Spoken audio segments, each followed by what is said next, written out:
میں نہ آ سکے۔ یوں لگتا تھا جیسے اس ایک سال کے سارے آنسو اسی لمحے بہا دینے ہوں۔ آنسو روکتے ہوئے اس نے پوچھا، کیا تم نے ہی مجھے خود سے دور نہیں کیا تھا؟ بکواس! زہران نے اسے اور مضبوطی سے تھام لیا اور نشے میں اس کے کان کے پیچھے بوسہ دیتے ہوئے کہا، میری زندگی میں سب سے زیادہ محبت تم سے کرتا ہوں۔ میں تمہیں خود سے دور کیسے کر سکتا ہوں؟ اس نے اسے خود سے پرے دھکیلا۔ زہران، ذرا دیکھو میں کون ہوں۔ کمرے کی لائٹس بند تھی اور پردے گرے ہوئے تھے۔ صحن سے آنے والی مدھم روشنی میں زہران نے اس کی آنکھوں میں چمکتے ہوئے آنسو دیکھے۔ کیا تم تھک گئی ہو؟ کیا میں نے تمہیں جگا دیا؟ وہ جھکا اور نرمی سے اس کے آنسو چومتے ہوئے بولا، مت رو مہرالہ، جو بھی تمہارے قریب آنے کی جرات کرے گا میں اسے مار ڈالوں گا۔ اس کی بچگانہ دھمکی نے مہرالہ کو اور زیادہ رلا دیا۔ اسے معلوم نہیں تھا کہ اس نے کتنا پی رکھا ہے۔ اگر وہ ذرا بھی ہوش میں ہوتا تو اسے نہ یوں تھامتا، نہ یوں بات کرتا۔ مہرالہ نے سر اس کے سینے میں چھپا لیا اور کانپتی آواز میں بولا، زہران، اگر میں مر جاؤں تو تم کیا کرو گے؟ یہ کیا باتیں کر رہی ہو؟ ہر کوئی مرتا ہے۔ اس دنیا میں آنے والا ہر انسان بوڑھا ہوتا ہے، بیمار پڑتا ہے اور آخر میں مر جاتا ہے۔ کوئی اس انجام سے نہیں بچ سکتا۔ تو پھر میں بھی تمہارے ساتھ مر جاؤں گا۔ ہم دونوں ایک ساتھ ہمیشہ کی نیند سوئیں گے، ایک ہی جگہ دفن ہوں گے۔ مہرالہ بے بسی سے مسکرائی اور اس کی قمیض کو مضبوطی سے تھام لیا۔ بکواس! میں یقین سے کہہ سکتی ہوں کہ میرے مرنے کے بعد تم آتش بازی کرو گے اور کسی اور سے شادی کر لو گے۔ یہ سن کر زہران ناخوش ہوا۔ وہ سیدھا ہو کر بیٹھ گیا، اس کا ہاتھ پکڑا اور اسے اپنی قمیض کے اندر اپنے ننگے سینے پر رکھ دیا۔ اس کا دل زور زور سے دھڑک رہا تھا۔ سن رہی ہو؟ یہ تمہارے لیے دھڑک رہا ہے۔ اگر تم مر گئی تو میرا دل بھی مر جائے گا۔ آنکھوں میں آنسو لیے مہرالہ نے سر ہلایا۔ میں سن رہی ہوں۔ اس کا ہاتھ اس کی کمر تک آیا تو مہرالہ چونک گئی۔ اگلے ہی لمحے زہران کا جسم اس پر جھک آیا۔ نشے میں ڈوبا ہوا ایک اور بوسہ اس کے لبوں پر اترا اور اس کی معمول کی سرد مہری کہیں کھو گئی۔ مہرالہ، آؤ ایک بچہ کرتے ہیں۔ بچہ؟ یہ لفظ سنتے ہی مہرالہ کے آنسو تھمنے کے بجائے اور بہنے لگے۔ اس کے کانپتے وجود کو محسوس کرتے ہوئے زہران گھبرا گیا۔ وہ اس کے آنسو پوچھنے لگا، مت رو، میں نہیں چاہتا کہ تم رو، میں بس چاہتا ہوں کہ تم ٹھیک رہو، پلیز مت رو۔ وہ اسے مضبوطی سے سینے سے لگائے بار بار دلاسا دیتا رہا۔ مہرالہ نے اس کے کپڑوں کو تھام لیا اور سر اس کے سینے پر رکھ دیا۔ اس کی قمیض آنسوؤں سے بھیگ گئی۔ مدھم آواز میں بس اس کا نام دہراتی رہی، زہران، زہران۔ آخر ایسا کیوں ہو گیا تھا؟ مہرالہ 2 سال پہلے کی اس بے فکری والی زندگی میں واپس جانا چاہتی تھی۔ میں بس یہی ہوں، میں یہی ہوں، وہ مسلسل دہراتا رہا۔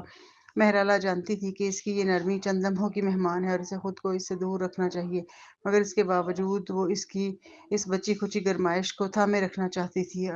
اگر وہ اب بھی ویسا ہی ہوتا تو زندگی کتنی خوبصورت ہوتی۔